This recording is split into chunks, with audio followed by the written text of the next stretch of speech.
ओम ह्रीं बृहस्पति नमः। ओम नमः शिवाय। जय श्री कृष्णा, जय भोलेनाथ। नमस्कार दोस्तों, स्वागत है आप सभी दर्शकों का हमारे YouTube चैनल खुशी ज्ञान सागर में। प्रिय भक्तगण, आज हम बृहस्पतिवार व्रत कथा का श्रवण करेंगे। बृहस्पतिवार का व्रत करने तथा कथा सुनने मात्र से भगवान श्री हरि की अनन्य कृपा होती है। घर में धन समृद्धि एवं माता लक्ष्मी का अस्थायी निवास होता है। तो आइए सुनते हैं बृहस्पतिवार व्रत की पौराणिक कथा। कथा को पूरा और प्रेम से सुनिएगा। कथा को आधा अधूरा मत छोड़कर जाइएगा। कथा के अंत में बृहस्पतिवार व्रत की पूजा विधि भी बताई गई है, तो वीडियो को पूरा देखिएगा। कथा शुरू करने से पहले आप सभी दर्शकों से अनुरोध है कि प्लीज़ मेरे चैनल को सब्सक्राइब कीजिएगा, वीडियो को लाइक करें, शेयर करें और कमेंट में श्री हरि जरूर लिखें। आपकी ये एक छोटी सी प्रयास हमें मोटिवेट करती है। आइए कथा को शुरू करते हैं। ओम गंगणपतये नमः। एक नगर में एक बड़ा व्यापारी रहा करता था। वह जहाज में माल लदवाकर दूसरे देशों को भेजा करता था और खुद भी जहाज़ों के साथ दूर दूर के देशों को जाया करता था। इस तरह वह खूब धन कमाकर लाता था। उसकी गृहस्थी खूब मजे से चल रही थी। वह दान भी खूब जी खोल कर करता था, परंतु उसका इस तरह से दान देना उसकी पत्नी को बिल्कुल पसंद न था। वह किसी को एक भी दमड़ी देकर खुश न थी। एक बार जब वह सौदागर माल से जहाज को भरकर किसी दूसरे देश को गया हुआ था, तो पीछे से बृहस्पति देवता साधु का रूप धारण कर उसकी कंजूस पत्नी के पास पहुँचे और भिक्षा की याचना की। उस व्यापारी की पत्नी ने बृहस्पति देवता से कहा, महात्मा जी, मैं तो इस दान पुण्य से बहुत तंग आ गई। मेरा पति सारा धन दान में व्यर्थ ही नष्ट करता है। आप कोई ऐसा उपाय कीजिए जिससे हमारा सभी धन नष्ट हो जाए। इससे न तो धन लूटेगा और ना ही मुझे दुख होगा। बृहस्पति देवता ने कहा, देवी, तुम बड़े विचित्र हो। धन और संतान तो सभी चाहते हैं। पुत्र और लक्ष्मी तो पापी के घर में भी होनी चाहिए। यदि तुम्हारे पास बहुत धन है तो तुम दिल खोलकर पुण्य का कार्य करो। भूखों को भोजन खिलाओ, प्यासे को पानी पिलाओ, यात्रियों के लिए धर्मशालाएं बनवाओ। कितने ही निर्धनों की कुंवारी कन्याएं धन के अभाव में अविवाहित बैठी है, उनका विवाह संपन्न करवाओ। और भी अनेक पुण्य का कार्य है जिनको करके तुम्हारा लोक परलोक सार्थक हो सकता है। लेकिन व्यापारी की स्त्री बड़ी ढीठ थी।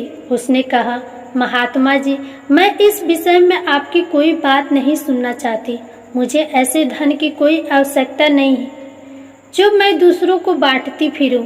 बृहस्पति देवता बोले, यदि तुम्हारी ऐसे ही इच्छा है तो फिर ऐसा ही होगा।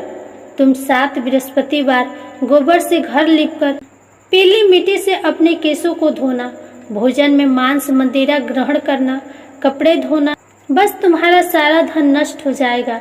इतना कहकर बृहस्पति देव अंतर ध्यान हो गए। उस औरत ने बृहस्पति देवता के कहे अनुसार 7 बृहस्पतिवार वैसा ही करने का निश्चय किया। केवल 6 गुरुवार बीतने पर ही उस स्त्री का संपूर्ण धन नष्ट हो गया और वह स्वयं भी परलोक सिधार गई। उधर माल से भरा उसके पति का जहाज समुद्र में डूब गया और उसने बड़ी मुश्किलों से लकड़ी के तख्तों पर बैठकर अपनी जान बचाई। वह रोता धोता अपने नगर में वापस पहुंचा। वहां आकर उसने देखा कि उसका सब कुछ नष्ट हो गया है। उस व्यापारी ने अपनी पुत्री से सब समाचार पूछा। लड़की ने पिता को उस साधु बृहस्पति वाली पूरी कहानी सुना दी। उसने पुत्री को शांत किया। अब वह प्रतिदिन जंगल में जाकर वहां से लकड़ियां चुन लाता और उन्हें नगर में बेचकर अपनी जीविका चलाने लगा, मगर गुजारा बड़ी मुश्किल से होता था। एक दिन उसकी पुत्री ने दही खाने की इच्छा प्रकट की, लेकिन व्यापारी के पास एक भी पैसा नहीं था कि उसको दही लाकर देता। लकड़हारा उसे आश्वासन देकर जंगल में जाकर एक वृक्ष के नीचे बैठकर अपनी पूर्व की दशा को विचार कर रोने लगा। वह गुरुवार का दिन था। बृहस्पति देवता उसके यह अवस्था देखकर साधु का रूप धारण कर उस व्यापारी के पास आ पहुँचे और कहने लगे, लकड़हारे, तू इस जंगल में किस चिंता में बैठा है? व्यापारी ने उत्तर दिया, महाराज, आप सब कुछ जानने वाले हैं। इतना कहकर उसने आंध्रकंठ और भीगी आंखों से बृहस्पति देवता को अपनी आप बीती सुना दी। बृहस्पति देवता ने कहा, भाई, तुम्हारी पत्नी ने गुरुवार के दिन भगवान का अपमान किया था, इसी कारण तुम्हारा यह हाल हुआ है। लेकिन अब तुम किसी प्रकार की चिंता न करो, भगवान तुम्हें पहले से भी अधिक धनवान करेंगे। तुम मेरे कहे अनुसार गुरुवार के दिन बृहस्पति का पाठ किया करो। 2 पैसे के चने और मुनक्का मंगवाकर जल के लोटे में थोड़ी सी शक्कर डालकर वह अमृत और प्रसाद परिवार के सब सदस्यों तथा कथा सुनने वालों में बांट दो और खुद भी अमृत पान किया करो तथा प्रसाद खाया करो, तो भगवान तुम्हारी सब मनोकामनाएं पूर्ण करेंगे। साधु को प्रसन्न देखकर उस व्यापारी ने कहा, महाराज, मुझे लकड़ियों में से तो इतना भी लाभ नहीं कि 2 पैसे की दही लाकर भी अपनी इकलौती कन्या को खिला सकूं। उसको मैं हर रोज झूठा आश्वासन देकर टालता आता हूँ। बृहस्पति देवता ने कहा, भक्तराज, तुम चिंता मत करो। आगामी गुरुवार के दिन तुम शहर में लकड़ियाँ बेचने के लिए जाना। तुमको उस दिन लकड़ियों के 4 पैसे अधिक मिलेंगे, जिसमें से तुम 2 पैसे का दही लाकर अपनी पुत्री को खिलाना और 2 पैसे की मुनक्का और चने लाकर गुरुवार देवता की कथा करना। जल में जरा सी शक्कर डालकर अमृत बनाना और कथा का प्रसाद सब में बांटना और खुद भी खाना। तुम्हारे सब काम सिद्ध हो जाएंगे। इतना कहकर बृहस्पति देवता अंतर ध्यान हो गए। गुरुवार के दिन उस व्यापारी ने जंगल में से लकड़ियां इकट्ठी की और शहर में बेचने के लिए गया। उसको उस दिन 4 पैसे अधिक मिले, जिनमें से 2 पैसे की दही लाकर उसने अपनी लाडली को दे दी और 2 पैसे के चने और मुनक्का लेकर अमृत बनाकर प्रसाद बांटा और प्रेम से खाया। उसी दिन से उसकी सब कठिनाइयां दूर होने लगी। परंतु अगले गुरुवार को वह बृहस्पति देवता की कथा करना भूल गया। शुक्रवार को उस नगर के राजा ने आज्ञा दी कि कल मैंने एक बहुत बड़े यज्ञ का आयोजन करवाया है, अतएव कोई भी व्यक्ति अपने घर में अग्नि न जलाए और समस्त जनता मेरे यहाँ आकर भोजन करे। जो इस आदेश की अवहेलना करेगा उसे सूली पर लटकाया जाएगा। राजा की आज्ञा सुनकर अगले दिन सब लोग राजा के महल में भोजन करने गए, लेकिन वह व्यापारी और उसकी लड़की दोनों तनिक विलंब से पहुंचे। अतएव राजा ने उन दोनों को अपने महल के अंदर ले जाकर भोजन करवाया।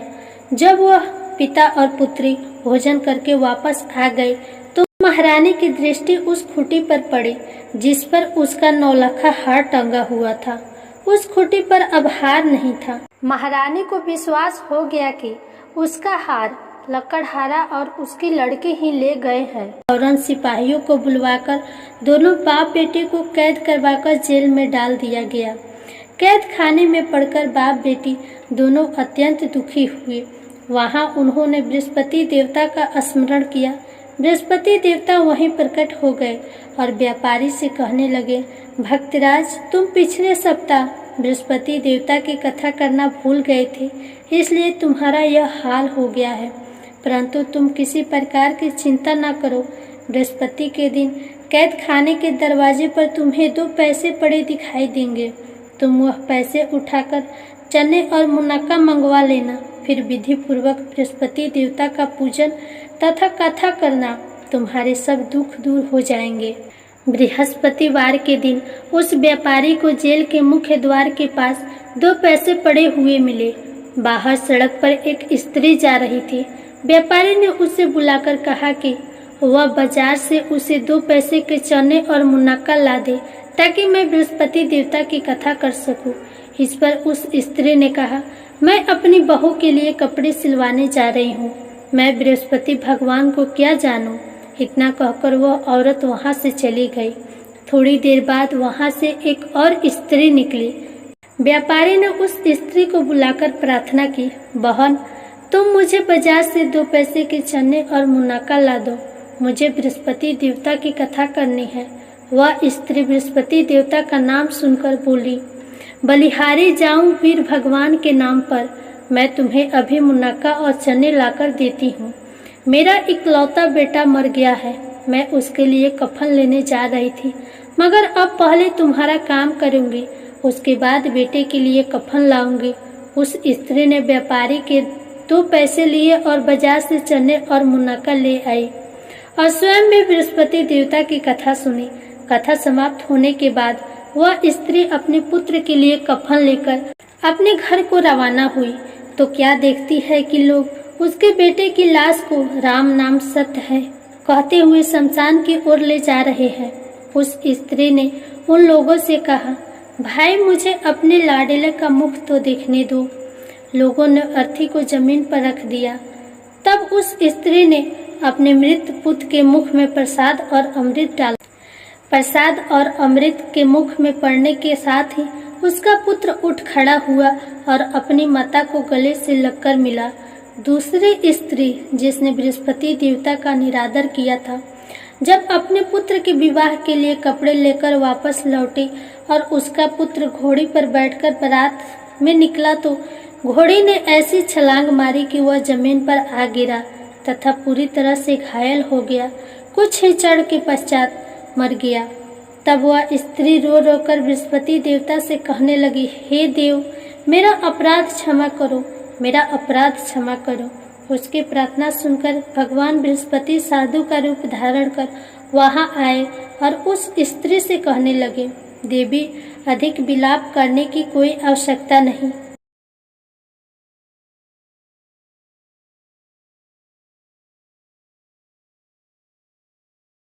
तुमने गुरुवार देवता का निरादर किया था, जिसका परिणाम तुम्हें मिला है। तुम जेल खाने जाकर भक्त से क्षमा याचना करो, उससे सब कुछ ठीक हो जाएगा। वह स्त्री फिर जेल खाने पहुंची और मुख्य द्वार के पास जाकर उस व्यापारी से हाथ जोड़कर कहने लगी, भक्तराज, मैंने तुम्हारा कहा नहीं माना, मुनक्का और चने लाकर तुम्हें नहीं दिए। इससे गुरु देवता मुझसे रुष्ट हो गए, जिसके कारण मेरा इकलौता पुत्र मर गया।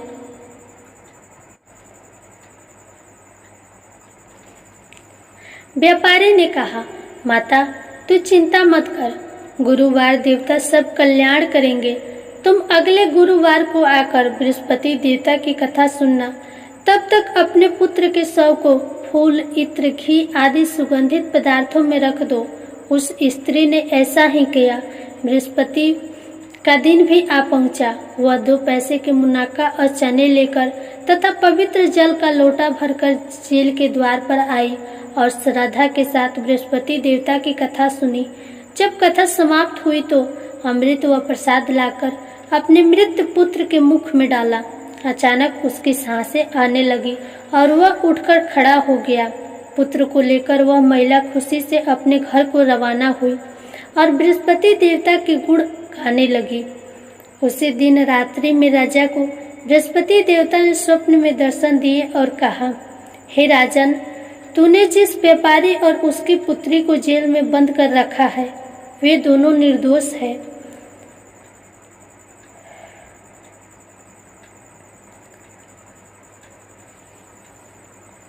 अब दिन निकलने के साथ ही दोनों को जेल से रिहा कर दे।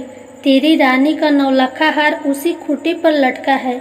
दिन निकला तो रानी ने अपना हार खूंटे पर लटका देखा।